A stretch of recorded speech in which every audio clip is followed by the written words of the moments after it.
This is the human side of healthcare, where we explore all aspects of today's ever-changing healthcare environment.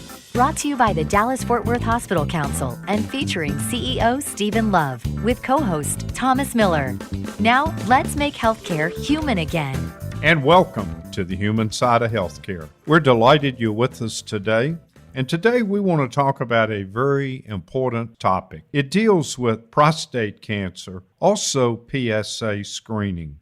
We couldn't have a better expert than Dr. Yair Lotan. He's the medical director at the Urology Clinic, Parkland Health and Hospital System. He's also a professor of urology, and he's the chief of urologic oncology at UT Southwestern Medical Center.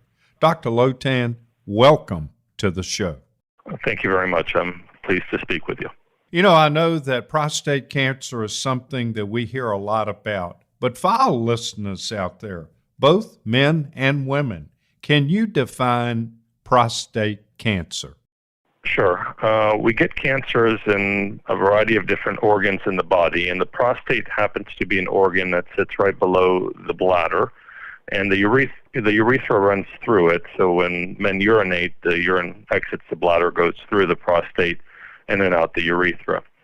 The prostate's main goal is to create secretions that help with semen survival and longevity. And so mostly it's an organ that's useful for fertility. Unfortunately, it is also an organ that can commonly develop cancer, especially at older ages. And in fact, prostate cancer is the most common cancer in men and the second leading cause of death among men among cancers. And so it is unfortunately a common condition that impacts men, especially as they get older. You know, you mentioned it's a common condition, especially as you get older. Are there different forms or types of prostate cancer? Well, the prostate is a gland that makes secretions. So almost all the cancers fall into a category called adenocarcinoma, which is the type of cancer that you develop in glands, similar to breast cancer, for example, in women. As far as the different types of cancer, almost all are adenocarcinoma. However, they come in different types of aggressiveness. So a lot of prostate cancers are relatively benign or indolent, which means that they rarely grow fast and they don't usually spread.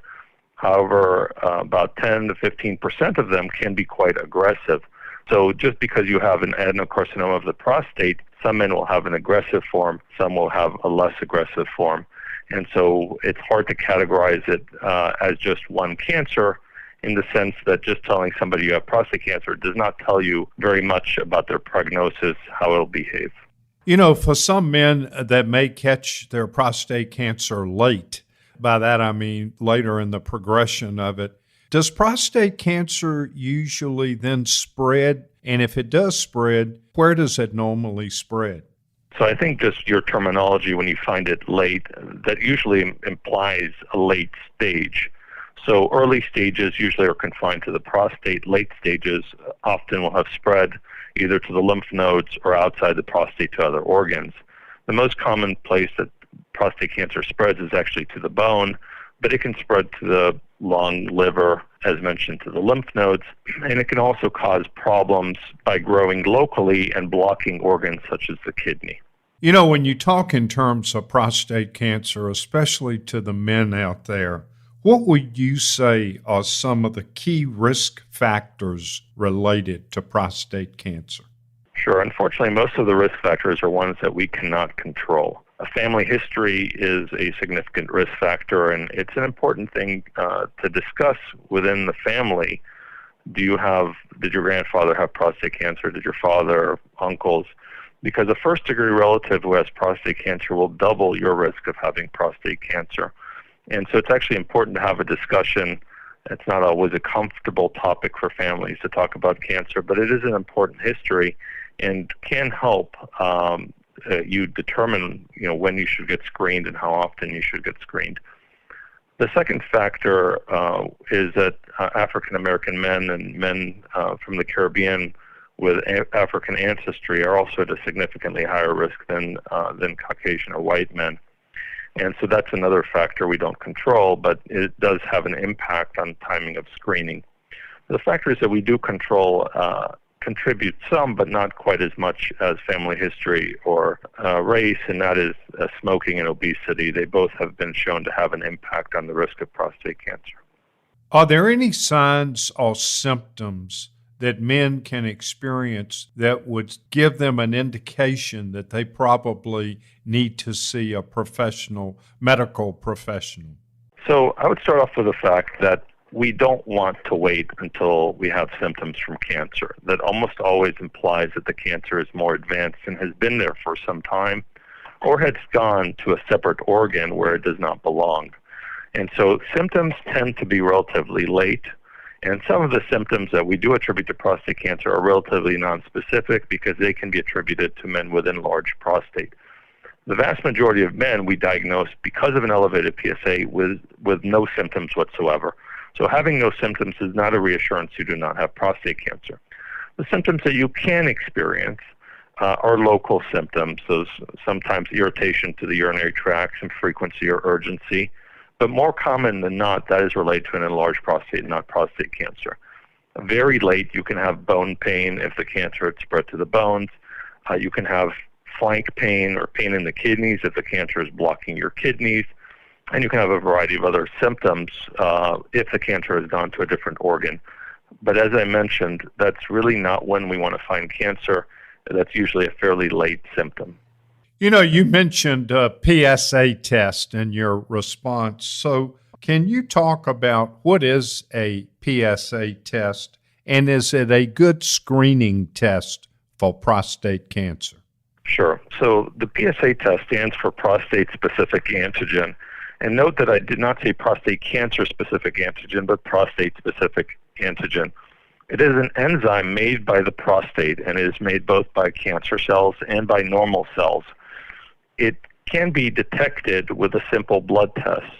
And in most men, this blood test shows a low level of PSA. But because prostate cancer attracts blood vessels so that it can grow, more of the PSA can spill into the bloodstream, and so men with prostate cancer have an elevation of this test relative to normal men. Unfortunately, other conditions such as enlarged prostate or inflammation or infection in the prostate can also cause the PSA to go up. So it is the best test we have, but it's not a perfect test, which means that many men who undergo a biopsy to detect cancer because of an elevated PSA do not have prostate cancer. On the other hand, as I mentioned earlier, it's the best way to find cancer early, which is the best chance of curing a man of cancer. So it is important for us to get evaluation of the PSA, ideally yearly, along with an exam, in order to find prostate cancer early. And just to bring those statistics home, the American Cancer Society estimates that there are 250,000 new cases of prostate cancer each year in America. It causes nearly 35,000 deaths per year, and 1 in 8 men will be diagnosed with it during their lifetime. We're talking to Dr. Yair Lotan. He's medical director of urology at Parkland Health and Hospital System. And when we come back, we're going to ask him the very important question: when should you start getting tested? That's next on The Human Side of Healthcare. This is The Human Side of Healthcare, where we feature healthcare's hottest topics and what our North Texas area hospitals are doing to make healthcare human again. Welcome back to The Human Side of Healthcare. We're continuing our conversation with Dr. Yair Lotan. He's the medical director of urology at Parkland Health and Hospital System, also a professor of urology at UT Southwestern Medical Center, talking about this 1 in 8 chance that men could get prostate cancer in their lifetime and what to do about it. And the beginning of that process is indeed getting tested. Steve? To our men that are out there listening, you mentioned it's important to get tested regularly. At what age should men start PSA testing? Sure. And this goes back a little bit to your risk factor question. We try to determine the age of screening based on your risk. So, for example, if you are a typical man with no family history who is white or Caucasian, then age 50 is a good age to start with an annual exam. African American men, because of the increased risk, should really start at age 45.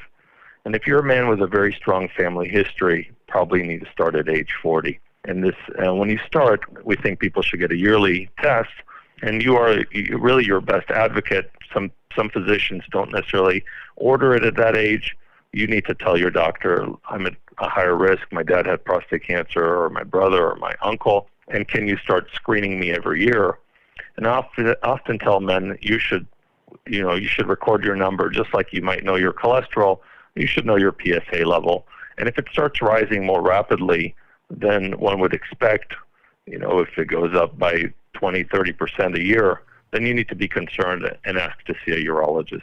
Let's follow this along. Let's assume you go in routinely, your PSA elevates, and you go to the urologist, and as you indicated in your answer previously, it's determined you need a biopsy. And a biopsy is performed, and you get the results back. I think those are charted as Gleason Scores. Can you walk our listeners through, I don't want to get into too much detail, but the importance of Gleason Scores? Sure, and we're actually going through a transition in urology. The Gleason Score is named after a pathologist named Dr. Gleason, not surprisingly, who developed a scoring system from 2 to 10, which really gives the relative aggressiveness of the cancer. Now, interestingly, over the years, it was decided that grades 2 through 5 are not cancer, so 6 is really the lowest you can get, 10 being the highest. And typically, we consider 6 a low risk, and then 7s are intermediate risk, and then 8 through 10 are high risk. And so they're actually transitioning to a system from 1 to 5, which is more recognizable, 1 being what used to be a 6, Gleason 6, and 5 being what used to be Gleason 9 or 10. And this actually is a new grading criteria. But this grading criteria is quite important because we actually often will recommend active surveillance and not treatment for the classic Gleason 6 or the new grade group 1, because most of those men will be very unlikely to die of prostate cancer if monitored carefully. And then treatment is really geared towards men with more aggressive disease. And so categorizing the cancer, which is based on your exam, your PSA, and your Gleason score, really affects what kind of treatment recommendations you might have, or even if you need treatment at all. That's a great answer, and I know it's a lot of detail, but I'm trying to really help, especially the men out there, understand this. So now you've gotten your Gleason score back. You've consulted with your urologist. It's determined you need treatment. What are some of the treatment options for prostate cancer? The good news is that for early prostate cancer, there's a very high cure rate with either surgery to remove the prostate or radiation to give radiation to the prostate itself. These are standard treatments, and there are a variety of different ways of giving radiation. It can be given through sort of standard hyperfractionated ways, which is usually over a couple of months. There are also some stereotactic ways to give it over a couple of weeks. There are also some newer therapies, and in some men with very localized prostate cancer, there's some efforts to consider focal therapies, but those are still mostly experimental and really should be done sort of on a very selective basis. Is the most common surgery performed for prostate cancer robotically? Yes, over 99% of all prostates in the U.S. are removed robotically, and there's some exceptions in cases who've had a lot of pelvic surgery, but in those patients, when I'm worried that there might be a lot of risk of complications, then I often will just recommend the men have radiation, which is an excellent option also for treatment to avoid some of the risks that might occur if they've had a lot of pelvic surgery. But yes, the robotic surgery usually takes 2.5 to 3 hours, usually one night in the hospital, and relatively low risk of complications. Full disclosure to our listeners, unfortunately, I was diagnosed with prostate cancer, caught it early. I did my PSA screenings.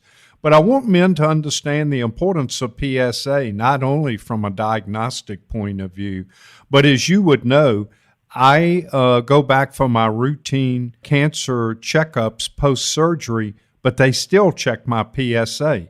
Why is it important to check PSA even after your surgery or radiation? I think we can take a step back. PSA was actually developed as a surveillance tool. Surveillance tools are used after treatment to try to detect whether or not cancer comes back. And as I noted to you, it's really made primarily by the prostate. And so if you remove the prostate, you really should have little to no PSA in your body because nothing else makes it. And so it was an excellent tool for following men after surgery, because if you remove the prostate, PSA should be undetectable. And if the PSA ever starts rising, it tells you there's prostate tissue somewhere in your body that's growing. Since you have no prostate, then it's your cancer that's come back. It was later used to try to see if we could screen for prostate cancer when it became a little bit more challenging, because you had to determine if the PSA was from your normal prostate or from a cancer. But as a surveillance tool to follow up men on treatment, it's an excellent tool because there are less confounding factors. You know, you mentioned family history. You also mentioned obesity. You mentioned smoking. Are there other things that men can do potentially to help reduce the risk of prostate cancer? No, really, generally speaking, this is one of those diseases that age and genetics really have a big factor on, and there really aren't too many preventative things. I tell people to do, to have a heart-healthy diet. I know a lot of people go to the store or GNC, Whole Foods, and there's shelves and shelves of different vitamins and nutrients and things like that. These are unproven. I hate for patients to waste money. If they have a heart-healthy diet, they're getting a good complementary, a number of vitamins and minerals. If they wanted to take some generic multivitamin because they feel like it's going to help their health, great. But I think that a lot of the things that are out there right now are quite unproven. Supplements, for example, are not regulated by the FDA. There's little to no evidence to suggest they actually improve survival, much less reduce the risk for prostate cancer. I've thrown a lot of questions at you, so I want to give you an opportunity. To our men that are listening out there, is there anything about PSA screening, prostate cancer, or prostate treatment that I haven't covered that you'd like to share with our listeners? I think the most important thing to me is that patients need to be their own advocates. There have been some mixed messages in the press, and I appreciate that you are talking to me at all. But the U.S. Preventive Task Force, for example, has changed messaging about PSA and given different grades to the test. And it's true, the test is not perfect, and we wish we had a better tool to screen for prostate cancer. And there are many primary care physicians that have decided that PSA test is not a good test and do not routinely do it for men. And men don't always even know that they're getting the test or not getting the test with their annual blood work, and their primary care physician may say your blood work's fine, but they don't know what was tested. They don't know if their liver function was tested or their kidney function or their cholesterol, and they may not know if a PSA test was done. And so I strongly encourage men to be their own advocates. Whether or not the test is good or not, that's a bit subjective, and that has a lot to do with how epidemiologists look at testing. But it is the best test we have. It is the number one cancer in men. It is the second leading cause of cancer in men. And we do have a tool that can help reduce the chance of dying of prostate cancer. And so I strongly recommend that men speak with their primary care physicians, at least ask them, do you get the test routinely? Why don't you think the test is good if they don't recommend it? And certainly you have to understand that urologists all recommend this test, and so does the American Cancer Society. And so I think patients, when they get to that age and they need to understand the risk factors, and they need to talk to their primary care physician and ask, can I have this test? And if not, what is the rationale for that? Great information. Dr. Yair Lotan, Medical Director of Urology at Parkland Health and Hospital System, thank you for addressing PSA for us guys. When we come back, we're going to talk about cataracts, another thing that affects us as we age. Dr. Saland from Texas Health Presbyterian Hospital next on the human side of healthcare. Welcome back to the human side of healthcare, where we explore how to take better care of your health so you can live a happier, healthier life. With DFW Hospital Council CEO Stephen Love, along with Thomas Miller. And welcome to the human side of healthcare. We're delighted you're with us today. And today we want to spend a few minutes talking about cataracts. Yes, to our listeners out there, you may have experienced cataracts, you may have friends, family members, but we thought we would definitely go to an expert. And we're so delighted that we've got with us Dr. Karen Saland, who is obviously MD, but she's an ophthalmologist at Texas Health Presbyterian Hospital in Dallas. Dr. Saland, welcome to the show. Thank you so much. It's great to be with you. You know, for our listeners, what are cataracts and how do they affect one's eyes? A cataract is actually a change in the lens of the eye. The lens sits actually inside the eye, behind the iris, which is what gives the eye its color. Usually, when we start out life, usually our lens is clear. With time, the lens can change and become cloudy. That cloudiness is what we call a cataract. Cataracts can affect your vision in a number of different ways. Primarily, it causes people to have blurry vision.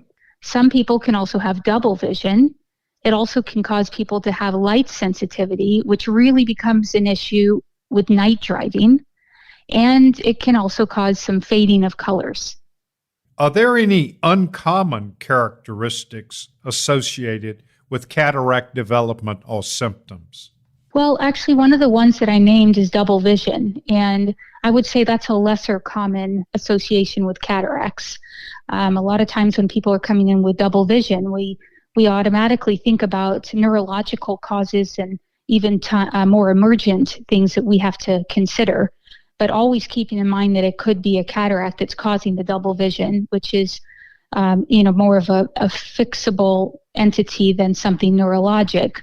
So the double vision would be probably the lesser common symptom that a patient would have. So when should an individual who's sensing some of these symptoms seek medical treatment? I would say as soon as possible. It's not that a cataract is an emergent issue. We rarely will do cataract surgery emergently or even urgently. So it's not that you should seek the medical care because of the cataracts being urgent, but especially when cataracts are interfering with one's ability to do things such as drive, then one should seek the care of an ophthalmologist as soon as possible, because there is a likely chance that it's not even the cataract. It could be something else going on causing the blurry vision, such as even that your glasses need to be updated. So it's really important, primarily when one has any type of vision issue, to just figure out what is actually even going on. Sometimes it's the cataract, but sometimes it's things that we can actually modify or treat. So I would say that just sort of having a regular visit with one's ophthalmologist will reduce the surprise factor and also just allow you to have somebody to call when something unexpected happens, like a sudden loss of vision or even a gradual loss of vision. You know, when a patient comes to you and you determine they have cataracts, are there stages of growth? For example, do you have some patients where they're just beginning cataracts and they can postpone surgery? Absolutely. So we say that about the age of 40 is when we start to see this cloudiness of the lens. And the cloudiness of the lens means that a cataract is starting to form. And the confusion about even using the word cataract is when people hear cataract, they automatically think, I need to have surgery. But in fact, that cloudiness starts at an age way before cataract is even symptomatic. So there are stages. We even rate the growth of the cataract on a scale of 1 to 4, or 1 plus is how we describe it, is the stage of an early cataract that usually doesn't interfere with vision and probably is not affecting anyone's life at all.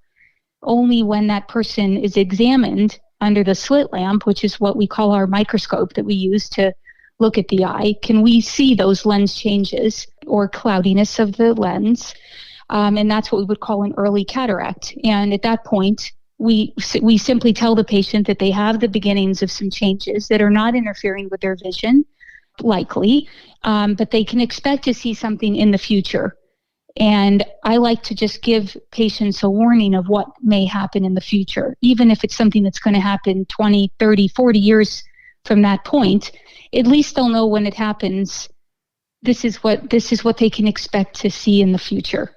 You know, if you tell a patient that they're in the early stages of cataract development, is there anything they can do to slow the development of the cataract?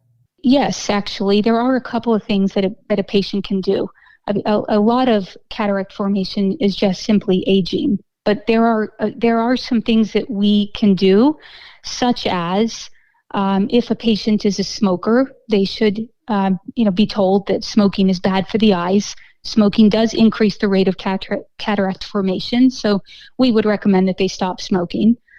It is good to wear sunglasses and use UV protection. That also definitely will help.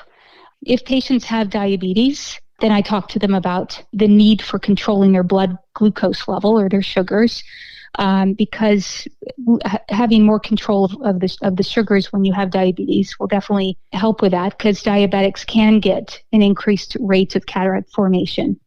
Do cataracts tend to be hereditary, run in families, or is that just not the case? Actually, yes, it is a genetic component to cataract formation in some individuals. And there's a lot of studies going on about trying to understand the proteins that are in the lens and where are these proteins linked on a patient's genetics, to try to figure out what exactly makes a genetic component to one's cataract formation. But more commonly than a hereditary cataract is the age-related cataract. That is more common because everybody gets eventually an age-related cataract. Anybody who's aging develops a cataract. So it is interesting when one reads about the genetics involved of those patients who get a cataract not classified as age-related. Although it's interesting to try to figure out if it's coming from something hereditary or if it's coming from age, at the end of the day, a cataract is still a cataract in terms of the treatment approach. So it's more of just, say, a conversation, but at the end of it, we still treat them and remove them with the same approach, no matter if they're age-related or, say, genetically induced. There are also some infectious causes, some infections which some patients can get, or even get, like, say, in utero, and then born with issues that cause inflammations, which then lead to cataracts even at birth. These are not very common. They're just things that can happen, but they're not things we see very frequently as ophthalmologists. I had a friend of mine that was being treated for an eye disorder and had to take some prescribed medication by the ophthalmologist and had to use it over a number of years. And it was a pretty harsh medication, and it kind of triggered cataracts. Would that be unusual that sometimes harsh prescriptions could trigger cataracts? Well, so if you have an inflammation, what we call a uveitis, an inflammation in a part of the eye, these inflammations can happen from a variety of causes, from autoimmune issues to infections. Those are treated with steroid eye drops. And steroid eye drops, so therefore, can be used for inflammations. It's used also sometimes if there's, let's say a significant amount of dry eyes or another reason for inflammation. And steroids can be used for even bad allergic reactions in the eyes. But the overuse of steroid eye drops can definitely lead to cataracts forming, and actually a specific type of cataract, which we call posterior subcapsular cataract. We abbreviate it as a PSC, but a PSC, or posterior subcapsular cataract, can be induced from an inflammation in the eye that's treated with steroid eye drops, and that does increase the rate of cataract formation. I'm going to pivot just a little bit. In a few minutes, I'm going to ask you about some of the treatment options, but it amazes me how far we've come in eye surgery. My uncle, many, many, many years ago, had cataract surgery, but when he came home, he actually had to have sandbags put around his head for like 2 to 3 weeks. I'm sure you're young. Have you ever read or heard about in what I would call past years, they had to use sandbags as part of cataract surgery? And I'm not that young, but thank you. But I'm not that old that we were in my days of operating, we never had to use sandbags. But there have been a lot of changes since I've been operating, using our most modern techniques that are available to us. Our advancements have come so far that really a patient can resume their regular activity almost immediately. We do limit things like, say, lifting something heavy, because the wound that is made to take the cataract out is very small, that we don't even have to close it with a stitch. Because of that, we don't want somebody to lift something too heavy before that wound closes and heals on its own. But otherwise, the eye looks like a normal eye. It's not even red anymore. And patients can go about their normal, regular activities almost immediately. So unlike the olden days, let's say, when your life was turned upside down with eye surgery, now it's really just having like a procedure instead of such an invasive surgery. And when we come back, you're going to hear about the results that surgery provides, and it is phenomenal. Dr. Karen Saland, ophthalmologist at Texas Health Presbyterian Hospital, Dallas, telling us about the latest in cataract surgery next when we come back. Covering the healthcare topics that matter most to North Texas. This is the human side of healthcare with DFW Hospital Council CEO Stephen Love, along with Thomas Miller. Welcome back to the human side of healthcare. Dr. Karen Saland, who is an ophthalmologist at Texas Health Presbyterian Hospital in Dallas, is talking about cataracts and the latest procedures to correct them. And there are some new technologies that she's going to tell us about next. So, Dr. Saland, what is new in cataract surgery? So we all use phacoemulsification, which I have described to patients as like an ultrasound emulsification of the lens. The lens is the cataract. And we emulsify it and then sort of just, suck it out of the eye with that piece of equipment. There are some modifications that we use, but in general, we most of us use the same technique of phacoemulsification. The newer technology that has only come around in the last few years that's really revolutionized cataract surgery is the use of equipment such as an aura. It actually stands for Optowave Refractive Analysis, and that's been a huge change in cataract surgery. The phacoemulsification is something that we've been doing now for a long time, and almost every surgeon utilizes that technique. The new technology added, and the reason why I say it's sort of revolutionized cataract surgery, is because we have to do measurements before we do surgery. We do measurements to help us determine what lens to put in somebody's eye. When you take out the cataract, you're taking out their natural lens. So we must put something in its place. And we call that a posterior chamber intraocular lens, PCIOL. We use a lot of abbreviations in ophthalmology. Everything's abbreviated. The artificial lens we put in its place is something that everybody gets at one of these artificial lenses.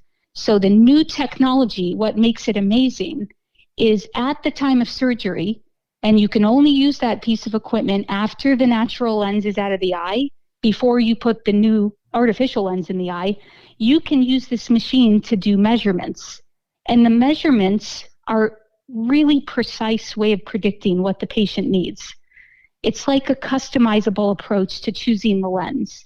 And it really, really makes it so that you can narrow down your lens selection so well that you can get patients out of glasses almost completely with the use of this technology, and in conjunction with having these like newer, updated premium lenses, which we also have available to us. It's so different from when I came out of training even, and that it's very exciting. And these are lenses which are constantly improving, and they seem like they can't get any more amazing. And then someone comes up with a bigger and better lens that we can try. But right now, I would say that the best part of my job is seeing how happy patients are after their cataract surgery. They're happy with those standard lenses, but they're ecstatic with these other lenses. It's like vision, which many people have never had, meaning like if you've worn glasses your whole life and then you turn 40 and you can't read, so you're wearing then glasses for everything. You put these lenses in the eye after cataract surgery, these people then walk around with no need for glasses for anything. You can remove their need for distance glasses, for reading glasses, and you get rid of the astigmatism while you're at it. It's amazing. It's truly a life-changing event, isn't it? It is. And I try to tell people, because no one looks forward to having their eye messed with. And I hear people tell me every single day, I'm so afraid of having somebody touch my eye. And they're so worried when they're getting surgery that they won't be able to take it. Like it'll be just so uncomfortable or so scary that they won't be able to say undergo that surgery, and they'll have to stop. But in actuality, like during surgery, we make people very comfortable, even though they're awake, but they're so comfortable they don't feel anything. You can't actually see anything that the surgeon is doing. And almost everybody afterwards says, that wasn't so bad. When are we doing the other eye? You know, that's terrific. I do want to ask you this, though, because it goes back to patient responsibility. As remarkable as it is with eye surgery, once the cataract surgery is completed, the patient does have responsibility to put in eye drops you prescribe as you prescribe them, where they do them more frequently and then they're weaned off. Why is that so important? So there's sort of two answers to that question. One, I will tell you, is that not every surgeon even uses the eye drops now, because there are ways of avoiding that by putting some medicine inside the eye at the time of surgery, and sometimes even a little small device that will release, say, medication into the eye. I'm still using eye drops right now. It's just, I guess I still just like the way I've always had my patients do it, and so I haven't changed yet to an additional injection inside the eye. But the reason why it's so important to use these drops, there are 3 drops that patients take. One is an antibiotic, one is a steroid, and one is a non-steroidal anti-inflammatory. So 3 drops, but really serving 2 purposes. Purpose 1 is we want to prevent infection. The rate of getting an eye infection that's, say, a debilitating eye infection, it's very, very low. It's a very small chance of developing a really bad eye infection. But clearly, no matter how low that chance is, we don't want it to happen to any of our patients. So we must then have patients use antibiotics. Not only do they use antibiotic eye drops, but the surgery staff takes the cleaning of the eye before surgery very, very seriously. It's not just a quick rinse of the eye. It takes them almost as long to clean the eye as it does for me to do my surgery. And that's how seriously they take it, because we want that rate of infection to be so low that we don't see it, right? Can't say 0, but at least that we won't be the surgeon that it happens to. And so we take it very seriously. So using antibiotic eye drops pre-surgery and then continuing it for about after surgery is just sort of keeping an eye on things and just trying to be on the safe side. Now, that being said, if someone does develop the early signs of an infection, fortunately, we take action very quickly, and there are treatments for it. That's the good thing. It just requires a patient saying, hey, you know what, my eye just doesn't feel right. We quickly see the patient and do what we need to do. The second 2 eye drops, which serve the same purpose, is reducing inflammation.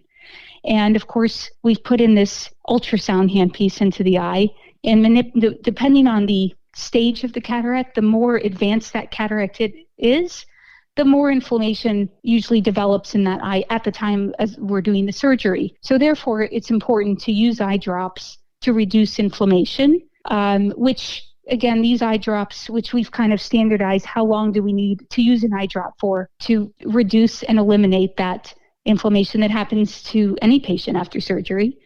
And the good thing is we see people and we see them on post-ops. And if for some reason somebody has a little bit more inflammation, we can always just extend the use of the eye drop. And the non-steroidal anti-inflammatory is an additional once-a-day drop that just sort of has no side effects really, and just makes sure that the eye is healing as quickly as possible. Thank you very much. I'm going to stop just a minute to see if Thomas has questions he would like to ask. I have one very important question, Steve. Okay. Dr. Saland, do you have any appointments available on Thursday afternoon? That is an excellent question. I couldn't have had a better question come out of your mouth at the end of an interview. Oh, that's amazing. So let me ask you this. You're talking about a cataract lens, but you're saying it will fix vision too? The lens will make your vision better probably than it's ever been in your whole life, unless you've been a person that never wore glasses pre-40. But if you're a person that had to wear glasses even as a young person, then you reach 40 where you have that additional presbyopia, inability to read up close. The lenses are amazing. These new lenses, we call them like premium lenses, multifocals, and they are outstanding. Now that we have this, you have people that come in, let's say in their 50s and 60s, which is young for cataract surgery. There are people in their 50s and 60s who can still see, but they have to wear glasses. So they want to have cataract surgery so they can get these multifocal implants. And if you would like to learn more about the procedure and the lens, contact Dr. Karen Saland at Texas Health Presbyterian Hospital, Dallas to find out more. Happy Independence Day this weekend. We'll see you next week on The Human Side of Healthcare.